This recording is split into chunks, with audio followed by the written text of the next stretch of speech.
Bonsoir, bon week-end. Aujourd'hui c'est vendredi et donc c'est le week-end pour toutes ces personnes qui ont passé une semaine vraiment agitée comme moi.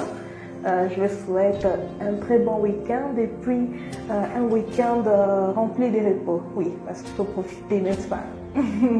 Alors, au fait, je ne viens pas seulement pour souhaiter un bon week-end, mais je vais aussi profiter pour vous parler de la peur. Au fait, cette semaine, ces 2 semaines passées, je suis passée par une expérience où j'ai eu comme un défi d'affronter mes peurs. Au fait, j'ai toujours été courageuse, mais disons que, je sais pas, au fait, je me suis un peu placée, genre je me suis un peu arrêtée pour un peu réfléchir sur c'est quoi la peur et comment la vaincre. Alors, je discutais un peu avec une personne et cette personne, je sais pas, m'a aidé à ouvrir les yeux. Et puis, je sais pas, dans ma tête, ça m'a fait genre, boum, waouh, mais c'est logique. Alors, voilà, d'abord, on doit savoir que la peur, c'est une émotion qui accompagne la crainte, une menace ou un pressentement du danger. Et dans certaines circonstances ou situations, la peur peut être aussi une forme de protection. Oui. Alors, pourquoi la protection? On suppose que nous nous rencontrons tu te promènes par exemple, et puis tu vois une route déserte. Et si tu es une fille, tu te confrontes à, je sais pas, tu veux emprunter ces chemins. Lorsque tu te mets devant, je sais pas comment dire, lorsque tu es sur le point d'emprunter ces chemins, tu te dis, mais mince, je ne peux pas emprunter ces chemins parce qu'elle est déserte, il fait noir, et s'il fait tard, c'est encore pire, parce que tout peut arriver. Et donc, cette émotion, ces sentiments de je ne peux pas, c'est en même temps la peur, la crainte qui te protège, parce que réellement, tu es seul dans une route, et puis il fait tard. Qu'est-ce que tu fais là-bas? Enfin, et puis en même temps, la peur dans d'autres circonstances, comme je l'ai dit, d'autres situations, peut être aussi un obstacle pour t'empêcher d'évoluer, pour t'empêcher de devenir quelqu'un, de réaliser tes rêves. Alors j'aimerais t'encourager à ne pas laisser tes peurs, ne laisse pas la peur t'empêcher d'évoluer, d'avancer, de réaliser tes rêves, de quitter le point A pour aller au point B. Et donc c'est un peu ça. Et le mieux serait, en fait, normalement, avoir peur, c'est normal, parce que c'est déjà un sentiment, une émotion humaine, c'est normal. Tout le monde a peur, mais le problème est qu'on ne doit pas laisser la peur être un problème, être un obstacle, c'est-à-dire, je préfère, il faut s'arrisquer. Comment on dit ça en français? Il faut s'arrisquer, avoir de l'audace, oui, prendre de l'attitude, faire de l'action, c'est ça, foncer, les yeux fermés, être courageux, voilà le courage. Alors le mieux serait de prendre des risques tout en ayant la crainte que peut-être que ça ne va pas marcher, que de rester là et attendre que la pluie puisse tomber et le temps passe comme ça. Alors parce que si tu prends les risques et que tu réussis à atteindre ton objectif, pour le cas, on va prendre le cas des étudiants, de ceux qui étudient. Normalement, lorsqu'il y a des examens, tout le monde, je sais pas, on a un peu ce stress, se dit, mais est-ce que je vais réussir à passer cet examen?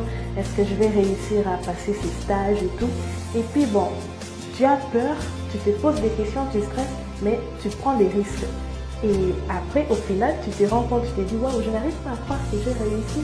Je n'arrive pas à croire que je suis cette personne aujourd'hui. Je n'arrive pas à croire que j'ai réussi à tourner la page. Et donc, tu te rends compte de ces résultats finaux lorsque tu jettes un coup d'œil derrière. Et là, tu te dis que waouh, ça a valu la peine d'essayer. Et donc, il faut toujours essayer, même si tu as cette peur. De toujours avancer, parce que peut-être ces sentiments de peur peut être un obstacle, une construction de crainte que l'être humain s'est fait pour pour rater son opportunité. Et n'oubliez pas aussi que ça peut être aussi une protection lorsque la plupart des gens disent que on appelle ça le sixième sens. Alors c'est là que ça peut être un signe de protection. Il y a un verset que il y a un verset qui m'a beaucoup motivé cette semaine, c'est dans le livre de Joël, dans l'Ancien Testament, Joël chapitre 2, verset 21, où ça dit « Terre, ne crains point » ou « ne crains pas », je ne me rappelle pas trop, mais c'est ça, « ne crains point », ne crains point. Sois dans l'allégresse, réjouis-toi, car Dieu fait des grandes choses. Alors, c'est un message d'espoir que même si tu passes par des moments difficiles ou bien même si tu n'as pas cette audace, ce courage d'avancer, d'évoluer, tu dois te rappeler que Dieu fait des grandes choses. Ne crains point, avance, fonce, malgré cette crainte. Mais sois dans la joie parce que Dieu est avec toi. Et puis il y a un autre verset dans le Nouveau Testament, c'est dans le livre de Jean. Attendez, il faut que je puisse lire pour ne pas dire de bêtises. Ok, alors c'est dans Jean 16, 33 qui dit « Je vous ai dit ces choses afin que vous ayez la paix en moi, afin que vous ayez la paix en moi.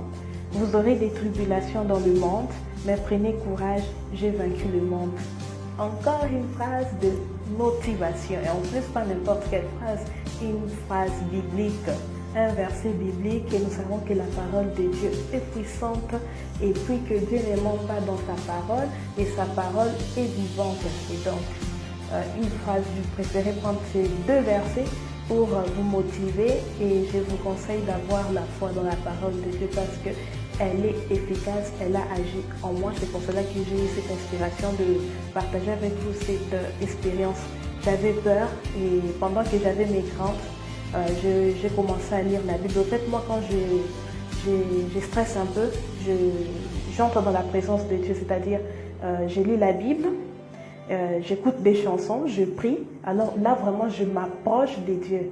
Et donc, et puis une chose, il ne faut pas seulement chercher Dieu parce que tu te rencontres par des moments difficiles ou bien par des problèmes. On doit toujours demeurer dans la présence de Dieu. Si je ne demeurais pas dans la présence de Dieu, je n'allais pas être toujours aussi souriante et puis aussi motivée. C'est en demeurant dans la présence de Dieu que Dieu vous inspire à travers sa parole. C'est pas par hasard que j'ai trouvé ces versets, je lisais par hasard et puis je me suis dit, tiens, celui-ci me parle personnellement. Alors voilà. Et puis pour vous confirmer, dans Joël, c'est Joël chapitre 2, 21, « Terre, ne crains pas, sois dans la détresse et réjouis-toi, car l'Éternel fait des grandes choses. » Alors, ayez une excellente fin de semaine. Que Dieu vous bénisse, vous fortifie, allez toujours de l'avant, à ne pas vous laisser abattre par les circonstances. La vie n'est pas facile, la vie est un combat. C'est pour cela que pour les enfants de Dieu, nous sommes des guerriers, des ambassadeurs de Jésus-Christ. Et prenez courage car Jésus a vaincu le monde. Que Dieu vous bénisse, bisous, bisous et à plus.